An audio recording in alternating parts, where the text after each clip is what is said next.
Hello and welcome to another edition of the GSMC College Football Podcast, presented to you by the GSMC Podcast Network. Today is Wednesday, April 23rd, Draft Eve, big day for football in general. Obviously, college guys going to the next level tomorrow. This is going to be a draft-heavy show. We're going to talk a little bit about the top 5 running back prospects in this year's draft. Also going to discuss picks 6 through 10. Going to do a little mini mock draft. We did 1 through 5 yesterday. I'm going to do my picks for 6 through 10. We're also going to talk a little bit about the portal, do some winners and losers there in this spring window, programs, teams that I think either did really well or maybe not so much. Also going to discuss just some draft rumors, things going on the mill right now. This is obviously right up to the final hour. Draft day's tomorrow. There's going to be a lot of misdirection right now. So, going to talk about some of the rumors. And then we're going to end off by kind of revisiting last year's 2024 top 10 recruits, see where they are now, and kind of see what they're going to do this upcoming season. But first, before I get into any of all of that, I just want to remind everyone that this show is all about you. We love hearing your comments, your insights, your questions. We want to make this show as interactive, as exciting as it can be. One way to do that is to use the Super Chat feature. Just click the $ at the bottom of the chat box to send in your comment or question there. This ensures that your comment gets on the air, gets read. It's also just a great way to support our channel. We can't do what we do here at GSMC without your ongoing support. We're so grateful to have you here as a part of our community at GSMC. So, I want to talk a little bit about running backs today. Running back has kind of been an interesting position in the NFL the past 5-10 years. Obviously, we've seen the league go to a more passing-based just league overall. But last year, past couple years, with the year that Saquon Barkley had, guys like Derrick Henry, we've kind of seen almost of a renaissance at that running back position. I think this is a really, really strong running back class. I'm excited about a lot of these guys. I think there's probably 10 starting level running backs in this year's draft class. But I just want to talk about some of them. Obviously, the main guy, the number 1 running back, Ashton Jeanty. A lot has been said about him, but I just want to go over again just the numbers, the sheer numbers of Ashton Jeanty. Unbelievable. Last season, 2,600 rushing yards. 2,600. That's more than guys pass in a season. Jackson Arnold had 1,400 passing yards last year. Ashton Jeanty had 2,600 rushing yards. Unbelievable. Almost beat Barry Sanders' record, which has been standing for like 40 years. Just a crazy season. 7 yards per carry. Still had 29 touchdowns. 29 rushing touchdowns. That's unbelievable. I mean, dude, it's crazy numbers. It's just unbelievable. 23 catches still. So not only was he running the ball, still catching the ball out of the backfield. And then 2023 too, had 1,500 rushing yards. Had even better of a season out of the backfield that year. 43 catches, almost 600 receiving yards. This guy is the total package. I think he's pretty similar to an Alvin Kamara type running back. Can do everything out of the backfield. Super explosive. Has great balance. His vision is unbelievable. This is a kid that's a once in and every 5-10 years type of running back. I think he can change a franchise. Just the type of player he is, that caliber. Obviously, Ashton Jeanty, number 1 running back in this class. That's not a question to me. Next guy, though, I think Omarion Hampton really isn't that far behind him. I don't know if he's a franchise-altering player, but I think this is a guy that can be a bell cow and can be a really effective running back at the next level. 3,100 rushing yards over the past 2 seasons. Also caught 57 passes during that time span. So, still has a little bit of versatility coming out of the backfield. This is a bigger, physically gifted back, though. 6 foot, 220, really bruising frame. A guy that's going to wear you down just with this combo of size, his lower body strength, he's going to keep those legs driving. He's probably going to be a guy that's a little more productive in a zone-based blocking scheme, just kind of because those zone blocking schemes really highlight, accentuate his strengths, what Hampton brings to the table. I think one thing here is going to be his vision. That's kind of going to be key for his development. Can he improve his vision? Can he improve which holes, which running lanes he's choosing to go through? But I think once he does that, this is a guy that's a true three down back. There's a couple teams I'm looking at here. I don't know if Dallas would do this, but I could see Dallas taking a running back at 12. Jerry Jones kind of beats to his own drum. It makes sense. They need a lead back. I don't know if they take Hampton that high, though. I really am looking at the Broncos at number 20 as a strong landing spot for Amarian Hampton. Sean Payton wants to have a more strong runner in that system. Had Javonte Williams last year. Guys kind of had a committee by backfield. Wasn't as effective as he thinks it could have been. Sean Payton historically relies on that running game. Uses kind of a bigger back. Mark Ingram is one that comes to mind. But Amarian Hampton can kind of fill that role. I think he is, though, a three-down back and a guy that can stay on the field for the entirety of an offensive series. I think Denver makes a lot of sense there for Amarian Hampton. The number 3 running back, I think, is Travion Henderson. And Travion Henderson, I watched live his freshman season at Ohio State. And watching him live that year, I thought this kid was going to be a top 10 pick, guaranteed. That was his best season, actually, just statistically. He had 1,250 rushing yards. He broke Maurice Claret's freshman rushing record at Ohio State. 15 touchdowns that season as a freshman. Kind of struggled with injuries in 22, 23. Had a little bit more of a backfield share during that time at Ohio State. And then he bounced back last season.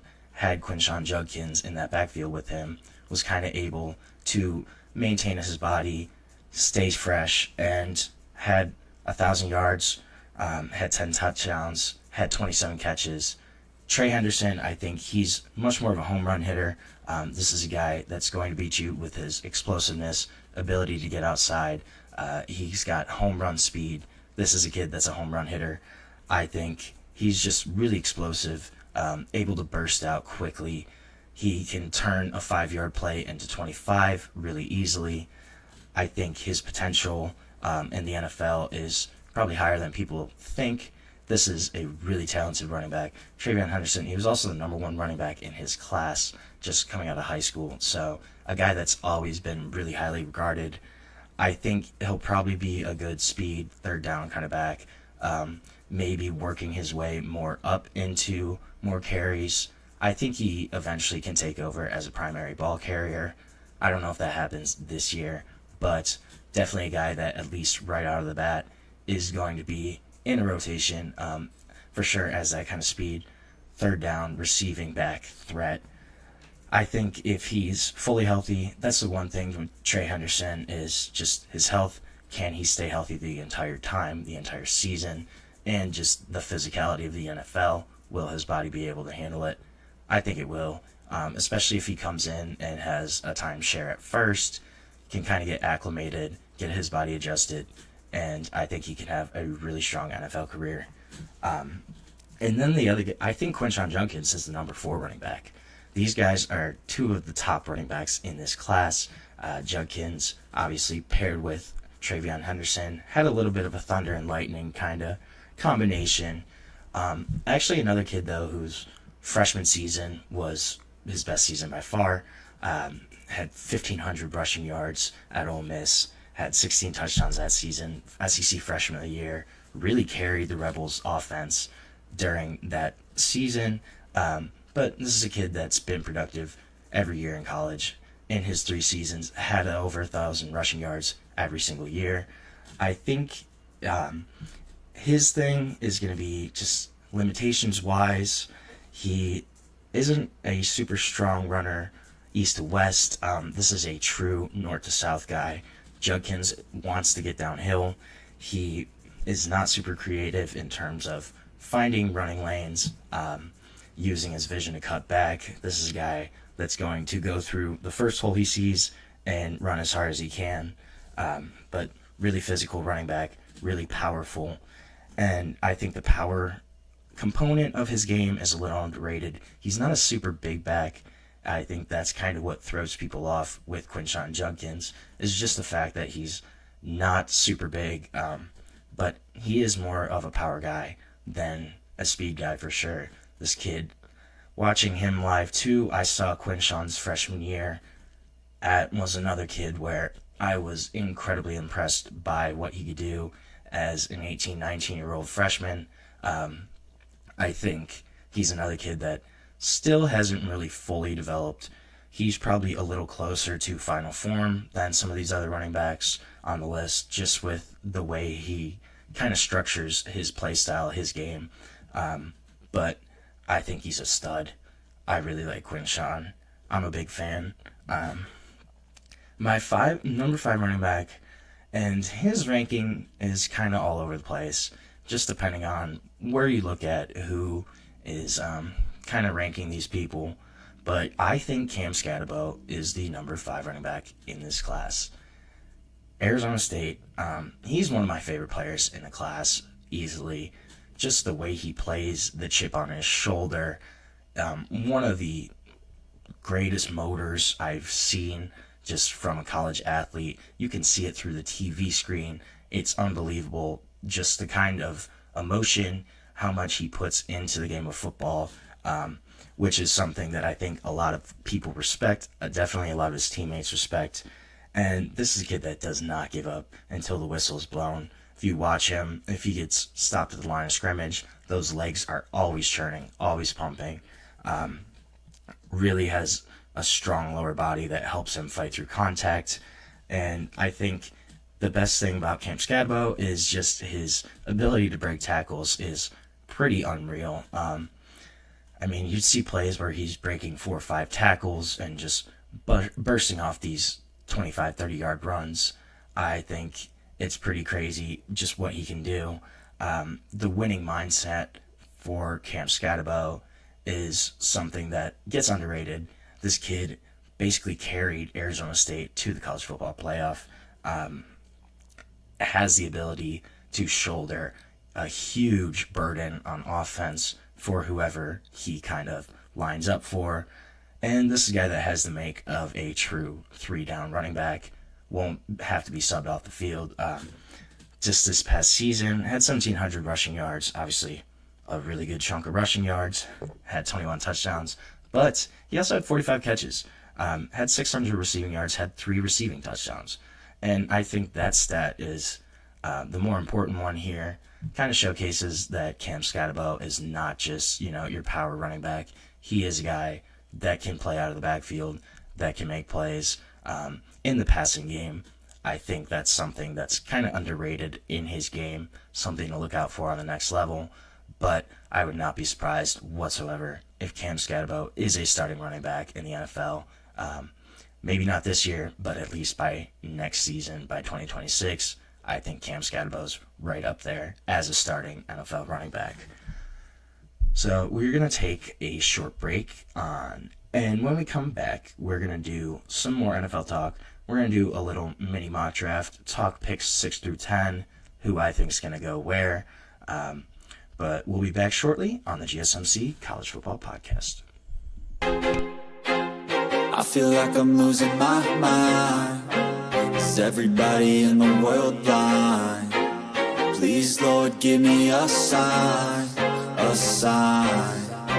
I feel like I'm losing my mind. Is everybody in the world blind? Please, Lord, give me a sign, a sign. I wanna be the greatest. Everybody on the fake shit. I look around and feel like everybody is the fakest. I make this every day and I'm impatient, hoping one day I blow up from the basement. Statement, the top is so vacant. I don't hear shit that I think is amazing. Waiting for my day when I'm playing sold out shows for 1,000 faces. Hey, give me that crown, get in my way and to be put down. It ain't your place, all this my town. If I want that shit, then I'll get it right now. I'm losing it, the noose it fits, I'm losing shit, a stupid myth. You choose to live or choose to dip, you choose to fight or lose your grip and lose a gift. I feel like I'm losing my mind.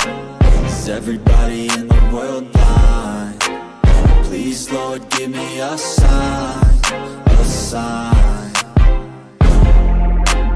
I feel like I'm losing my mind. Is everybody in the world blind? Welcome back to the GSMC College Football Podcast. Just talked a little bit about some of the running backs in this draft class, guys that I like a lot. Now we're going to talk a little bit about picks 6 through 10. I did a mock yesterday of 1 through 5, and we're going to start off with the Raiders with that number 6 overall pick. So already off the board, I had Cam Ward 1, Travis Hunter 2, Abdul Carter 3, Will Campbell 4, and Mason Graham 5 to the Jaguars. That's who I had already off the board. Number 6, I think this pick has been pretty much locked in. I'd be really surprised if it didn't happen. I have Ashton Jeanty going to the Las Vegas Raiders. I just think it makes too much sense here. You have new head coach Pete Carroll, who has historically relied on a strong running game, wanted a strong running game for his teams. You look at guys like Marshawn Lynch in Seattle, he really relied on that running back, and I think this is a move, a fit that makes a lot of sense. Raiders had one of the worst rushing attacks in the NFL last season, were in the 30s, and just brutal running game, not a strong running back at all. Jeanty gives them kind of a workhorse back, gives them another weapon, puts him in the backfield with new quarterback Geno Smith. You pair him and Brock Bowers on that offense, give them 2 elite offensive weapons. I just think it makes too much sense. Jeanty would immediately upgrade the Raiders' running attack, probably to middle of the pack, just from his abilities by itself. I think that this is a move that Pete Carroll wants, that it makes sense for Ashton Jeanty, for the Raiders. I think Ashton Jeanty will be a Las Vegas Raider. I'd be pretty surprised if that one did not happen. The only way I think that maybe could happen is if Ashton Jeanty goes at 4 or at 5. I kind of have doubts about that, but it's possible. New York, the Jets at 7. I think this is a really interesting position for them. They can go on a couple of different routes. I right now have them taking Armand Membu from Missouri, offensive lineman, played tackle at Missouri, but doesn't have a really big frame. He's only 6'3", 6'4", so not the ideal height length for offensive tackles, but this is a guy that can play guard as well. I think just having that guy that can play guard or tackle gives the Jets a lot of flexibility in what they want to do. Obviously, Aaron Glenn, new head coach, is more of a defensive guy, defensive-minded, so could he add on that side of the ball? Yes, I think, but I think their needs on offense are too great to ignore. Aaron Glenn also, he was with Detroit. He saw firsthand how having strong offensive line play can correlate to team success. Obviously, the Jets did draft Olu Fashanu last year from Penn State, but I think if they draft Membu as well, it kind of gives them 2 bookend tackles, or Membu can bump inside, play guard, and just really fortifies that offensive line. He's pretty mature as a prospect already. He's got really good hands, has elite body control for the position, especially not being ideal size, ideal weight. He's really good at using his hands. He's really quick, much more of a speed kind of guy on that side of the ball. But I think this is a chess piece that can move around on that offensive line when guys are hurt, whenever they need at a position. This is a guy that's probably going to play on the right side of the ball, right guard or right tackle. But I think it's a fit and a player that makes a lot of sense for the New York Jets. So I have Armand Membu going to the Jets at 7. Carolina at 8. Carolina's in a tough spot, I think. They kind of got needs across the board, but they really, really need edge help desperately. Jadeveon Clowney right now is their number one pass rusher. He's got to be, 33, something like that. Maybe not that old. 32, somewhere around there. But still, not the strongest number one pass rusher in the league, that's for sure. Obviously, did have proven production before, but not at this point in his career. So this is why I think Jalen Walker from Georgia just makes too much sense here. Really a position of need for Carolina. They did not have much success rushing the passer last season or the past few years, especially after trading Brian Burns to the Giants. Walker's a bit of a tweener. It's only 6'1", 240, but he's going to be a good fit for, I think, Elijah Avero's 3-4 scheme in Carolina. He's a really strong fit at that outside linebacker position, which is also kind of why I think they may target him, just because his body type, his style of play is more conducive to a 3-4 system, for sure. Speed, quickness, that's really Walker's calling card off of the edge. He had 6.5 sacks, 11 tackles for loss last season, so did have some production rushing the passer, but this is a guy that he can be moved around in a lot of different packages, really versatile. Wasn't a full-time defensive end kind of in high school or really at Georgia, transitioned more so last season at Georgia, but this is a guy that's got a lot of growth potential. Still had some solid production, but I think a guy that can grow into that edge role, especially if he adds to his frame a little bit, adds 15, 20 pounds, a little more power. It's a move that I think could be a really good fit for Carolina. A guy that I think just makes sense for them overall.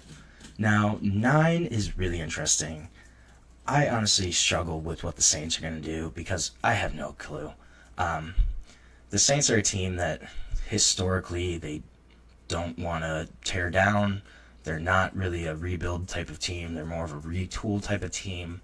You know, they've been in cap space hell for like 20 years, basically.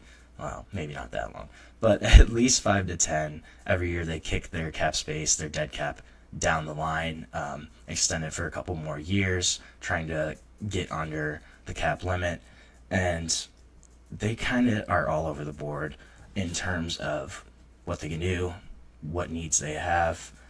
I had a different pick for them that a lot of people haven't been saying. I really think Shamar Stewart from Texas A&M could be a pick for the Saints. Now, they do need edge help. Cam Jordan, at the end of his career, pretty much. Not a lot of other guys out there. But this is a kid that's ultimate boomer bust prospect. The number that's crazy to me is he only had 4.5 sacks in college. Throughout his college career. Not in one season. Not just in 2024.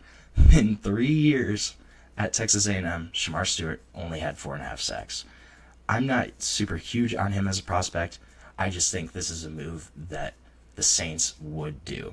Has a rare blend of traits, explosiveness. He looks like he's carved from granite. Just long, sudden off the line. But he hasn't really learned how to utilize his hands at the point of attack.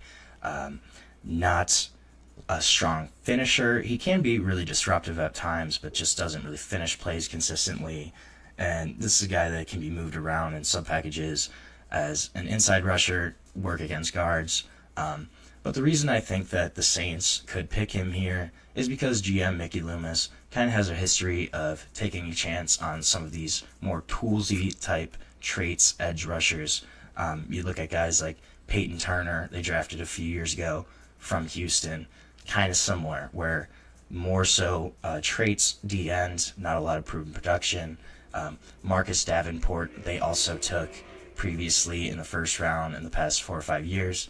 This is another D-end kind of in the similar mold of traits, overproduction. I think that's a thing that Mickey Loomis kind of looks for.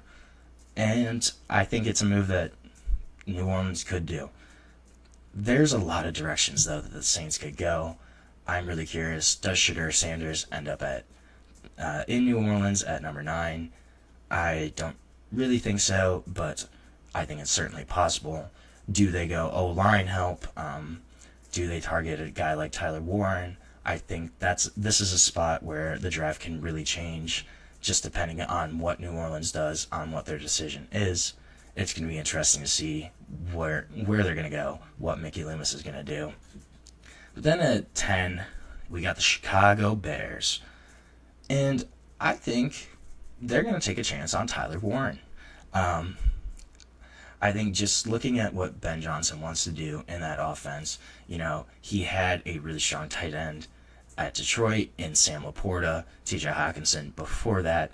And if you bring in a guy like Tyler Warren to add to that room that already has, Rome Odunze, Caleb Williams, there's a lot of other guys on that. And they retooled the offensive line this year, brought in Joe Thuney, a couple other free agent signings.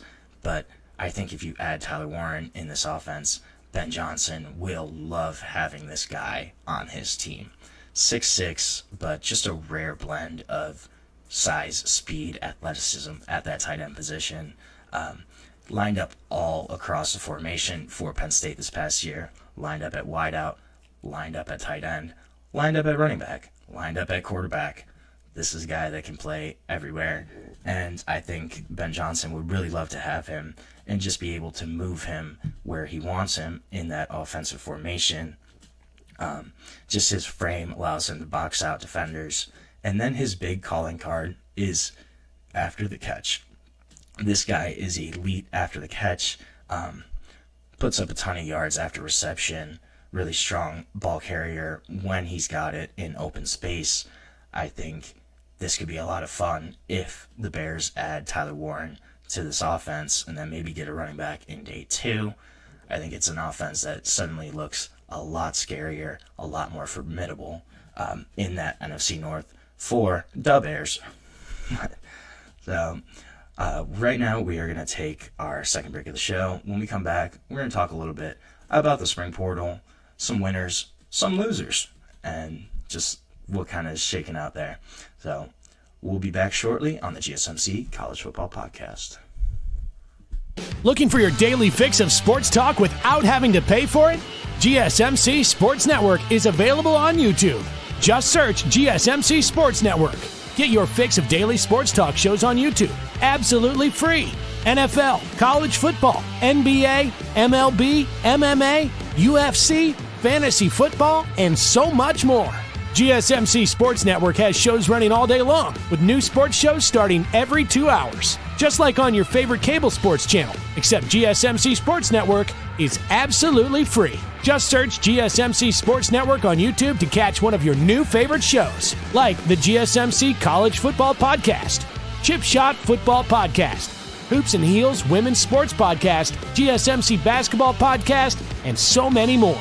Check it out for yourself. GSMC Sports Network, now available on YouTube absolutely free. Search GSMC Sports Network on YouTube right now.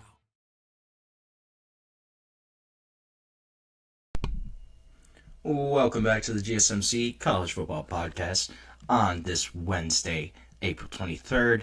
Happy Draft Eve. Just talked a little bit about the draft. We're going to talk a little bit about the portal right now. Some winners, some losers, I think, from this spring portal window. One big winner, for sure, is going to be the Oklahoma Sooners. Brought in all-pack running back Caden Ott. Should immediately kind of step in, be that number 1 running back at Oklahoma. They didn't have a ton in that room right now, so they bring in a guy, proven transfer, had a ton of production at Cal. Definitely was Cal's best player in the past few years, but going to be a big upgrade at running back for Oklahoma. I think that was a really big win for them. They also got big news. They brought in Stanford center, Jake Mikula. He should help kind of stabilize that position. He might be in contention to start this upcoming season. Definitely will start probably in 2026, but just a big depth piece for Oklahoma there. And then they also got really big news when David Stone entered the portal and then announced that he was withdrawing from the portal. He was going to remain an Oklahoma Sooner. That was a huge win for them. Rising sophomore, kid was the number 6 overall prospect in the ESPN 2024 class. Played in 12 of their 13 games last year. Had 6 tackles, I believe, but a guy that's going to step into a bigger role for Oklahoma and at a position that they really needed him. So just the fact that David Stone is still an Oklahoma Sooner, that was a really big win for them.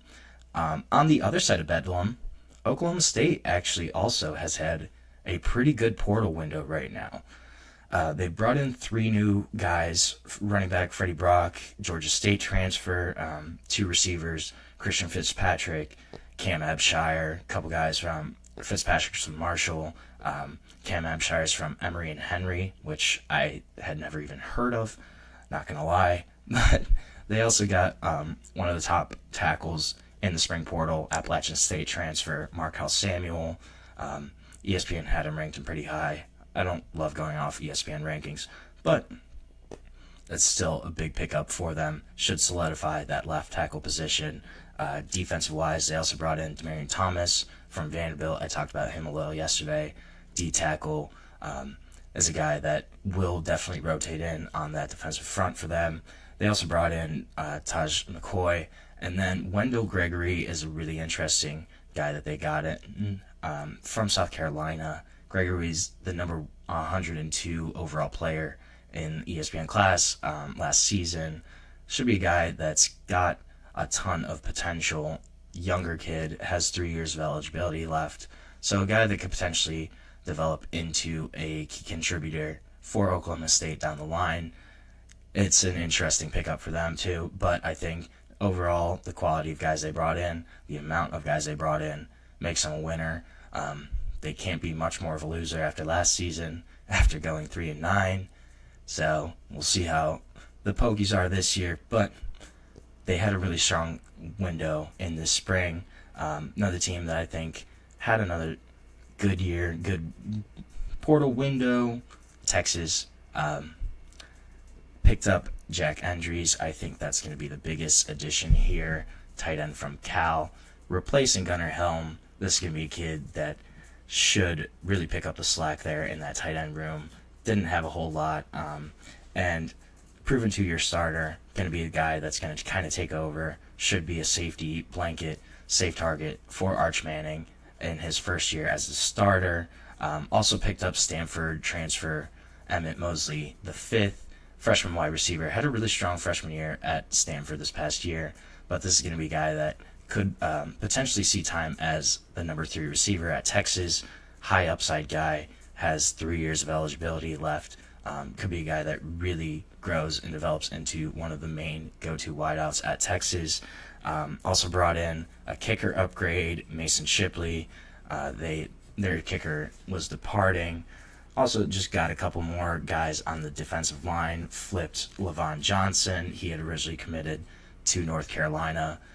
We're able to flip his commitment in this cycle.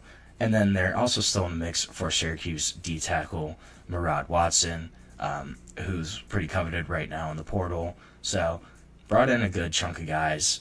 Texas reloading. Still going to be a CFP contender. Just going to have more guys kind of come in at those positions. Another winner, I think, is Ole Miss. Brought in a new running back, Damian Taylor. He was from Troy, second leading rusher in the Sun Belt last year, had 1,000 rushing yards, 7 touchdowns. And the running back room is wide open at Ole Miss right now. Ulysses Bentley's gone. They really, last year was kind of rough for the running backs in general. They had walk-ons playing for about half the season last year at running back for Ole Miss. So this could be a guy, Damian Taylor, that takes over as that lead running back in Oxford. They also brought in a couple tackle and Therese Davis, developmental guy, just depth piece. But again, you can't have enough depth, especially now in this era, just with the portal. Most of your depth guys are leaving. Realistically, they don't want to sit behind guys for 2 or 3 years. So when you can bring in some depth like that, It really helps. Also brought in a couple corners. Main name there is Tavoy Fagan, who's from Clemson, freshman. And a lot of freshmen are transferring this year. I'll probably talk about that at another time. But Tavoy Fagan, freshman, transferring in from Clemson. Going to be a guy that's got some years of eligibility left. A guy that they could develop and really could compete for a starting position at some point down the road. And then their most interesting transfer. So it really seems like Austin Simmons is going to be the quarterback at Ole Miss. Kind of the front runner right now. But they brought in a backup quarterback from Ferris State. His name's Trinidad Chambliss. And he had 25 touchdowns last year. Rushing. Not passing. He had 25 rushing touchdowns. And I believe 26 passing touchdowns. So 51 total touchdowns. Had 1,000 rushing yards last year as a quarterback for Ferris State. 25 rushing touchdowns, though, I think as a quarterback is pretty crazy. So a really intriguing backup option for Ole Miss there. Potentially a guy that is going to be in on sub packages. Will Lane Kiffin try to use his rushing ability? I would venture to say yes, but we're going to find out. I just thought, the first time I saw his stat line, I had to double check. I was like, really? 25 rushing touchdowns. Pretty unbelievable. I don't know. You don't see running backs do that even. But a quarterback is just kind of mind-blowing to me. But it's not all sunshine and roses in the portal. Tennessee, obviously, I think is one of the main losers here. Just the entire situation is kind of tough for Tennessee, having Nico transfer out right at the end of spring camp. You don't have a starting quarterback at that time. Had to kind of shift gears, went after Joey Aguilar after he transferred out from UCLA. Once Nico went there, the quarterback trade was complete. I just think the entire situation kind of tough for Tennessee. They were put in a bind, couldn't really do anything about it. But then Nico, I think, is also a loser in this entire situation. His decision to leave just increasingly, I don't think, is looking great. He is on field at the UCLA, definitely going to be worse than at Tennessee. Just the type of guys that are around him, the caliber of players, skill-wise. UCLA lost pretty much all of their big skill guys this past season, and he's not going to be in a better spot from an on-field perspective. I also don't think he's going to be getting paid more. I still haven't seen anything official on what his new deal at UCLA is actually going to be. I just really think it's not going to be that $4 million that he wants. I'm curious to see if it's even the same amount of money as his Tennessee deal. He was supposed to make around 2.25 up to 2.4 at Tennessee. I will see if he even gets that at UCLA.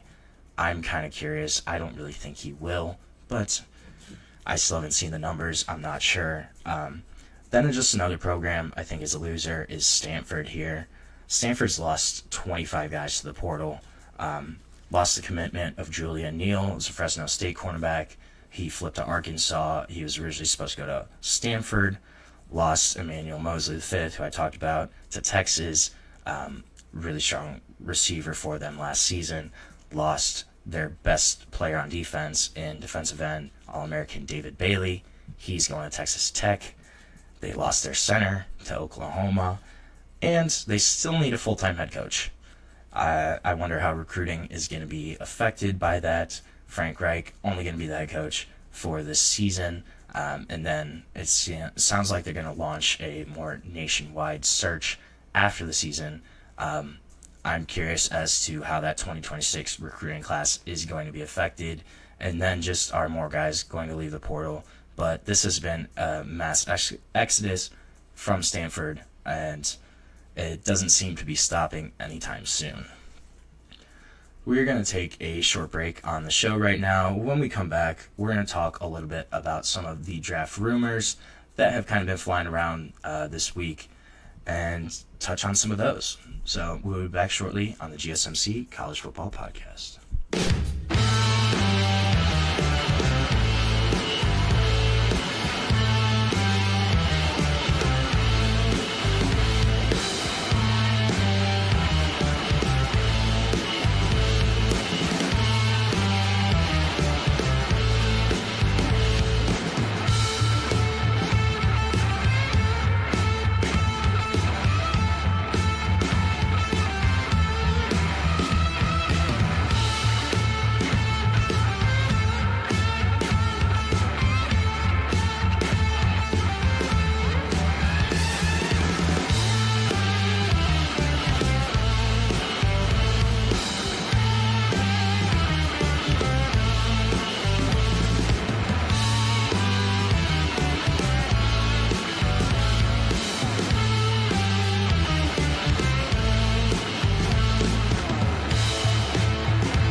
Welcome back to the GSMC College Football Podcast on this draft eve day. And we're going to talk a little bit about some of the draft rumors that have kind of been going on right now. I first want to talk about some of the teams that could potentially trade up, as well as some of the teams that could trade down. One team I've been hearing that could potentially trade up is the Buffalo Bills at number 30. Really need cornerback help this season. Not a lot in that room right now, and they could be a team that could potentially try to trade up into the 20s to get one of the cornerback prospects that they prefer, just depending on how that cornerback board shakes out. I think the Bills could be a team that could be moving. The other two I'm really looking at, and these are going to be teams that are at the start of the second round. I think the Browns and the Giants are both teams to watch. Obviously, the Browns have the 33rd pick, Giants have the 34th. Both have glaring holes at quarterback. Will they be teams that could trade back up into the late 20s to get a quarterback? You pick up that fifth-year option on the quarterback. It won't probably cost them too much. They won't have to give up their first-round picks if they're going to go from, say 33 to, I'd probably say 28, 29, somewhere around there. They wouldn't have to give up too much, probably have to give up a middle round pick as well, but I think it's a move that could make sense. Just depends on how the quarterback board shakes out, where Shedeur Sanders will go, where Jackson Dart will go. But if I think one of those two guys, I think Dart is more likely. If Dart's there at 28, 29, do one of those two teams trade up from the beginning of the second round to get back into the first round. You get that fifth-year option, and it's not going to cost you a whole lot to move up. I think those two teams make a lot of sense there as potential trade-up candidates. Trading down-wise, I think Atlanta at 15, that's going to be a spot to really look at. Terry Fontenot has said that they're open for business. They're open to moving down. I think that really makes sense. Just they don't have a ton of picks this year. Don't have a clear strategy for the draft. A lot of people have been saying edge rusher for them, but if the guys that they like aren't on the board, or they have prospects that they think they could get farther down, I think this is a team that could definitely trade back and try to coup some picks and potentially get one of those edge rushers that they've already been targeting. Minnesota, I think, is really the team to look at for trading down potential. They're at 24, but they only have 4 total picks across the entire draft. I think that's going to be something they obviously are going to want to add to, and they could definitely be a team where they are in business with either with Buffalo, with Cleveland, with New York, one of those 3 teams, trading down, getting some more picks, because I would be highly surprised if the Vikings only selected 4 players in this draft this year. I don't really see that happening. I think they're definitely gonna have to trade at some point. Will it be in the first round? Not sure. I think that makes the most sense, though, for the Vikings to trade down from 24. You get a couple more picks back. Now you're at 6 or 7 rookies in your draft class compared to 4. I think it makes sense. A couple quarterbacks have been really all over the place in terms of projections. So I've seen Jalen Milroe possibly being a first-round pick compared to, according to some people. Tyler Shuck kind of been the same way. I don't really see that either of those two, honestly.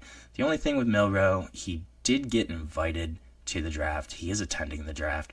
That's normally a pretty good indicator that you have first-round buzz. Obviously, this isn't always the case. Will Levis, he was invited to the draft. He attended the draft. Still was picked in the second round. You see guys fall all the time in the second round. I was just kind of surprised that Jalen Milroe got an invite in general. I wonder where he's going to go. His stock has really been resting on the strength of his pro day. He went off on his pro day. He ran like a 4.440, or it was under 4.5. I know it was in the 4.4s. I don't remember the exact time, but running that time at quarterback is just really impressive. I wonder if a team is just going to fall in love with his physical traits, how far he can throw the ball, how fast he can run. It's possible. Jalen Milroe needs a ton of work, though, at the actual quarterback position. At being a quarterback, Jalen Milroe needs a lot of work. Decision-making isn't great.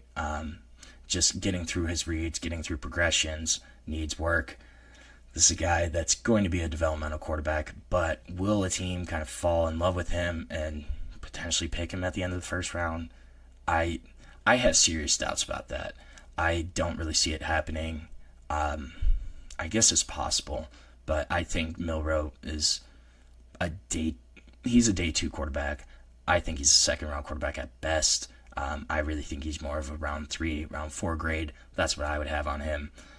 I could totally see a team just falling in love with him in his traits, though, and picking him higher than he should. Tyler Shuck, he's the other one that I think is really interesting. To me, I'm not a fan of him. I think, to me, the name I think of is Brandon Whedon. Just the age. I think Tyler Shuck might be a little more maxed out physically and developmentally. Is he kind of already at his peak? He's 25, going to be 26. The only other thing, the plus, though, is, you have a guy that he can definitely probably come in and start right away, week 1, be a decent starter for you. I think that's the pluses of Tyler Shuck. That's why certain teams are being drawn to him right now. I don't love his physical traits overall. And there's also a big, extensive injury history there. He's had multiple season-ending injuries throughout his college career, has kind of had issues staying healthy, bounced around schools, but I think it's possible that there's a team out there that, is going to target him just because he can play right away.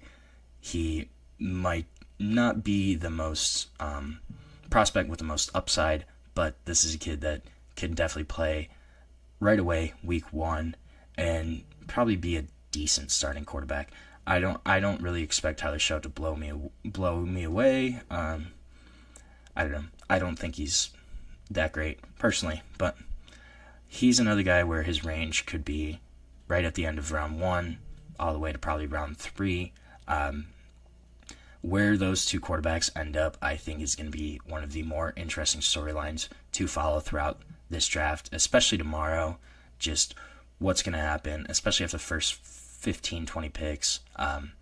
Shedeur Sanders, I think, is also going to be interesting. Where is he going to go? Could he actually fall? I kind of doubt it. I think if he falls, it's maybe into the 20s. I don't think he gets out of the first round. I don't see a world where that happens. Realistically, I probably think there's 3 quarterbacks that will get drafted in the first round. And I am not a Jackson Dart guy. If you saw my segment yesterday, I'm not a big fan of Jackson Dart, but I think he could be a third-round pick just because of teams fall in love with quarterbacks. Teams always need quarterbacks. Teams always draft quarterbacks high. That's just how the NFL is. That's how it's going to be. The position is way too important for teams to kind of avoid it. You see guys get drafted too high all the time. I think Dart will be a first-round quarterback, even though I don't really think he's a first-round caliber talent. He's still going to be a first-rounder, I think, in my eyes. The other thing, too, is Kirk Cousins. What's going to happen with Kirk Cousins? Is he going to be traded? I doubt it. I think his contract is too prohibitive for teams to trade for him. They said that the Browns, the Steelers, and the Vikings all reportedly were interested in a trade. I don't think the Vikings bring him back. I think, from everything it sounds like, Kevin McConnell, they're ready to roll with J.J. McCarthy as their starter this upcoming season. He was going to start last year, but they never expected Darnold to kind of do what he did last season. The plan has always been to go J.J., and I think J.J. is going to be the guy there. I don't really see Minnesota trying to reunite with Kirk Cousins. The Browns and Steelers make more sense from an on-field perspective. However, especially with Cleveland already has the Deshaun Watson cap hit. They can't afford Kirk Cousins right now, unless there's some crazy kind of maneuvering with the cap right now. But his cap hit is also like $40 million. They just can't afford to have that on top of Deshaun Watson's cap hit and field a competitive team. It's just not likely. It's not possible, really. Pittsburgh, it makes more sense, I think. Pittsburgh's obviously still waiting on Aaron Rodgers. What's going to shake out there? I think Aaron Rodgers is also waiting on Pittsburgh to see if they draft a quarterback, because I don't think Aaron Rodgers wants to sit behind a first-round quarterback or even kind of be the guy to hand over the reins to a rookie quarterback halfway through the year. I don't think Aaron Rodgers is going to want to do that. Aaron Rodgers wants to do what Aaron Rodgers wants to do. That's always how that's going to go. So, I mean, maybe from an on-field perspective, Pittsburgh could make sense. I just don't see a team actually trading for him because of that cap hit right now. It's way too prohibitive, restrictive for teams, and to kind of use their remaining cap space. Now, if Atlanta wants to cut him, I think that's a different story. But it doesn't sound like Atlanta does want to cut him. So we're kind of in no man's land right now on the Kirk Cousins front. So we're going to take our last break of the show right now. When we come back, we're going to revisit the top 10 recruits from last year's class, the 2024 class. Guys that are going to be rising sophomores, preview their seasons for this upcoming year, expectations, kind of what that'll look like. So we'll be back shortly on the GSMC College Football Podcast.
Welcome back to the GSMC College Football Podcast.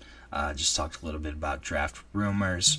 We're going to talk a little bit about the 2024 recruiting class, the top 10 guys. According to ESPN, So some of them had good freshman years, some of them did not.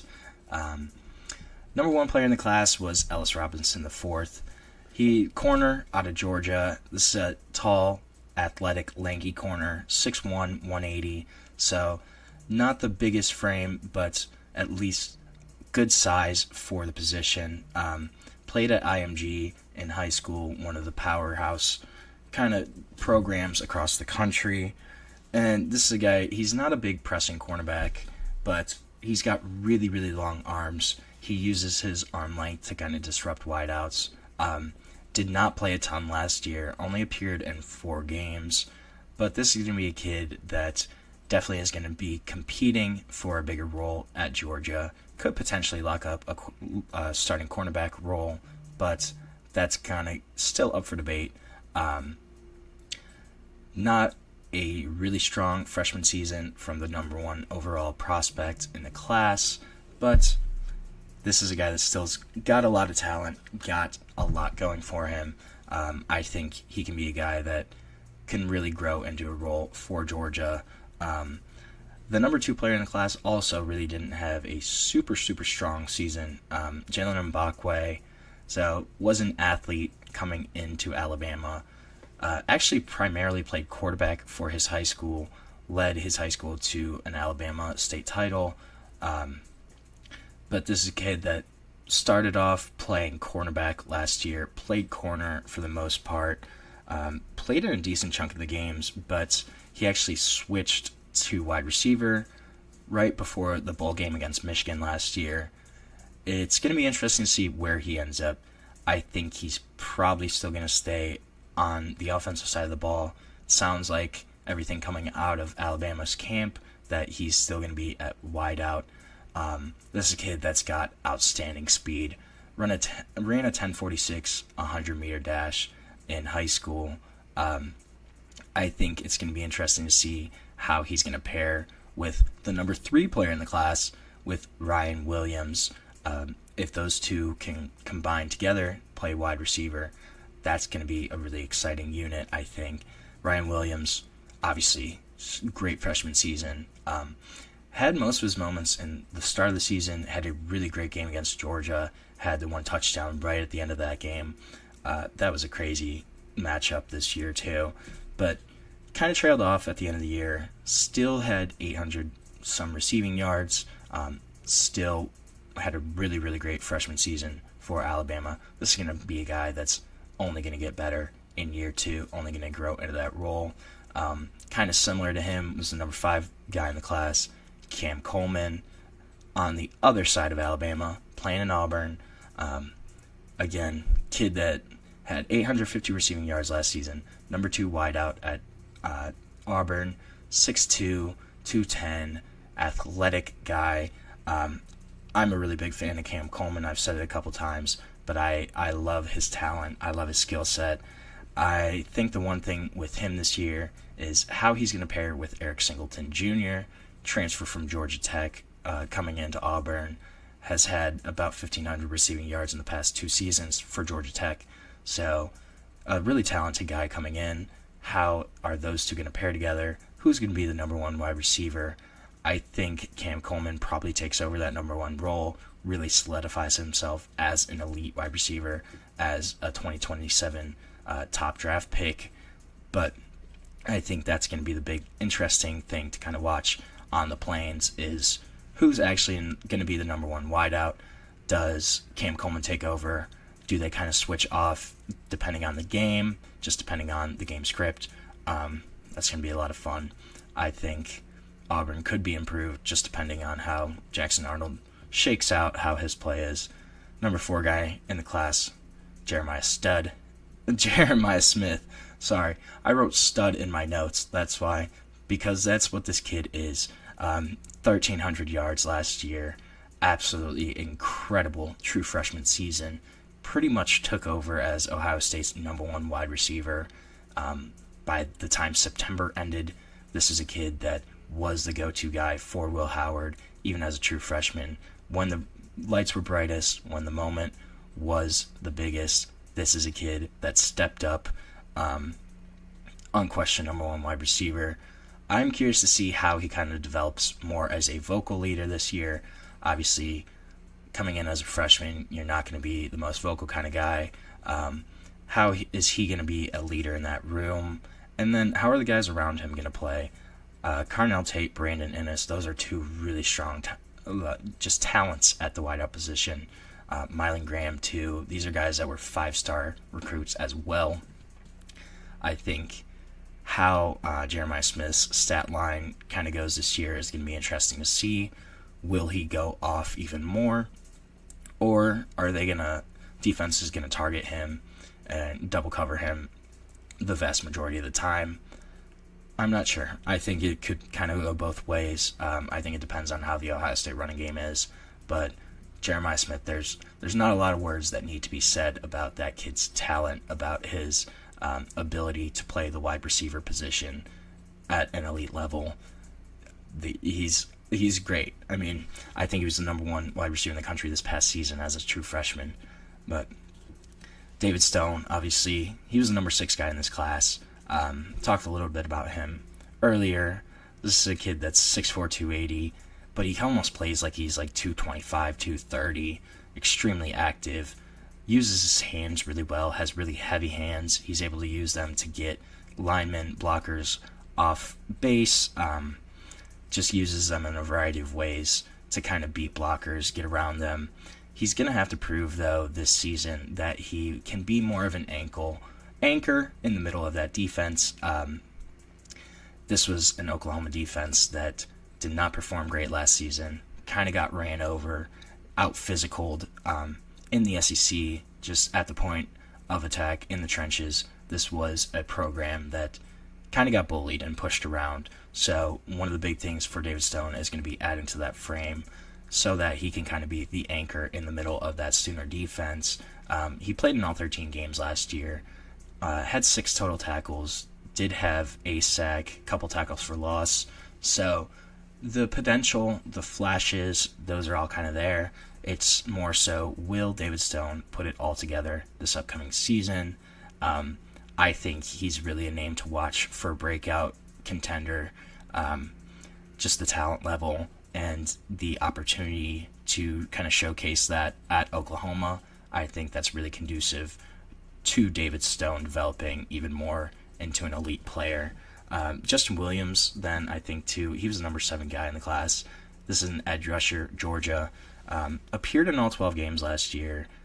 Didn't play a whole lot, but this is an athletic edge, 6'2", 220, 230. So not super big. Definitely has room to add to his frame. This is a guy, though, that's speed. Explosive, twitchy.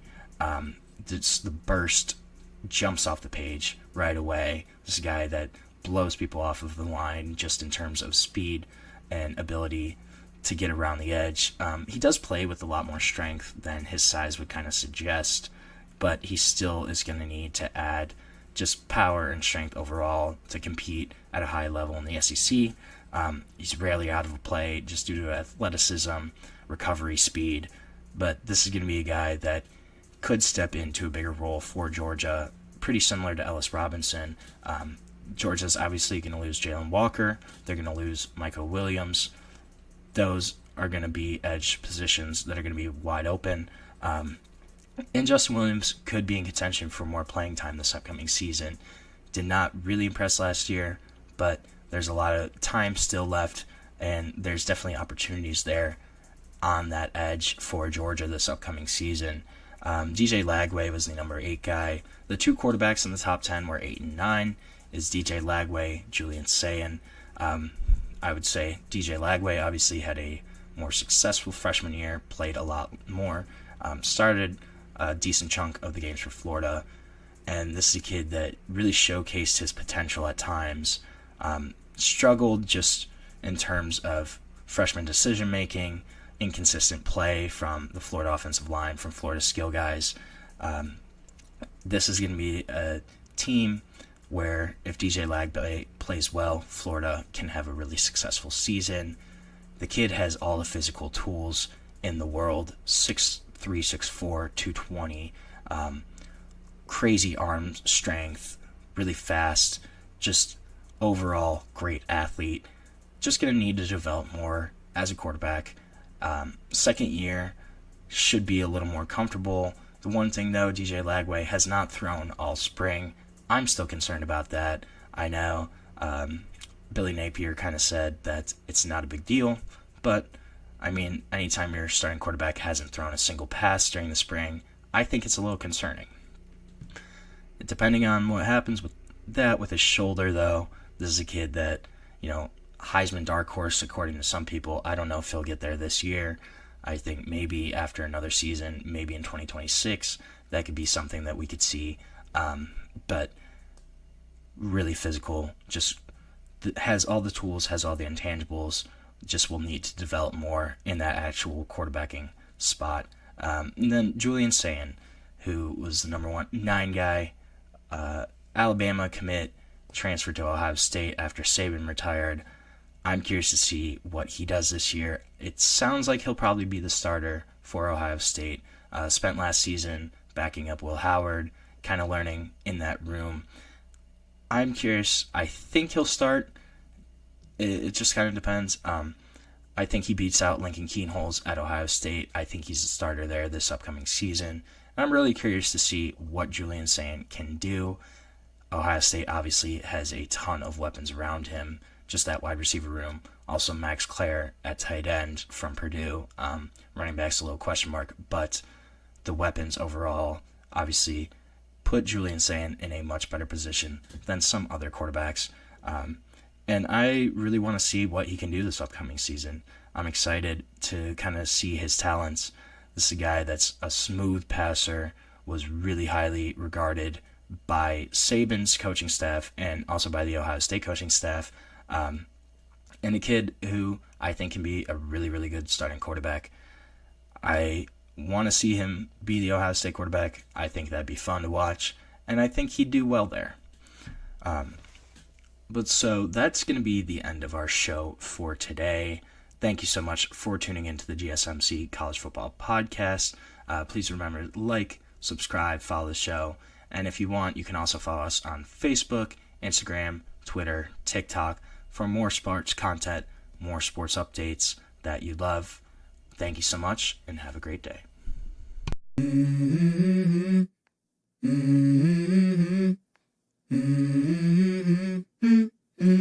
Let's go.